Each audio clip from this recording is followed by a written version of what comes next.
আমি আজকে পোকো খেলে গেছিলাম, বুঝলেন ভাই।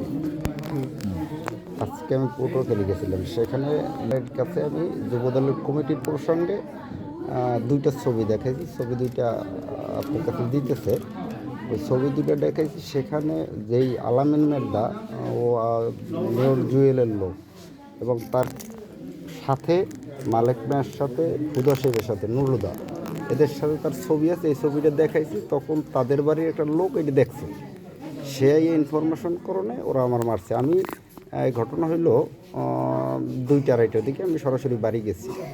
বাড়ি যাওয়ার পর তো বাড়ি কিনে আসার পর আমি নিজের রড সিমেন্টের ব্যবসায় আমার এবং পরিবহনের ব্যবসা আছে। আসার পর ওরা কি ভাবছে যে আমি জানি না, আমার কাছে টাকা ছিল।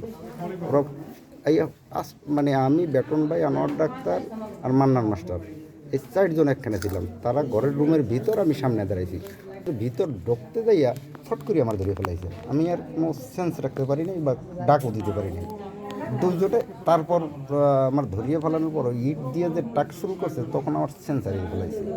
তখন আরও 2-1জন মানুষ সম্ভবত বাড়তি ছিল, তা আমি দেখিনি, কিন্তু এই দুইজনেরই আমি দেখছি। কেটা কেটা ছিল দুজন? আলামিন মেদা, ওরে মধু আলামিন নামে সবাই চেনে। মধু আলামিন। হ্যাঁ, আর আর হলো ওদেরই বাড়ির সাইফুল মেদা। আচ্ছা, এই আপনি টাকা পয়সা ছিল বলছেন, টাকা ছিল আমার এক লোকে 10,000 ইট এবং 1 টন রড কেনার জন্য 2 লক্ষ টাকা দিয়েছে। আর একজনে মানে পথে রড কেনার জন্য 1 টন রড, 10,000 ইট ও এবং সিলেকশন বালু 2 গ্রাম আমার নিজের পরিবহন 2 লাখ টাকা আছে। হ্যাঁ, আর একজনের কাছে বকেয়া পাওনা বাবদ আছে 7,500 টাকা, সে দিয়েছে। আর দোকানের আমার নিট বেচা কিনা লাস্টে ছিল 19,000 টাকা। এই মোট টাকা ছিল আমার কাছে। এই মোট টাকা, এই টাকা সব নিয়ে গেছে। হ্যাঁ, নিয়ে গেছে। আচ্ছা, আপনার এই যে ঘটনা কয়টা কি ঘটনা তখন 8টা। আচ্ছা, স্থানটা কোন জায়গা দিয়ে? স্থান হইল বিএনপির পার্টি অফিসের কাছে, নগরের হাট। নগরহাট।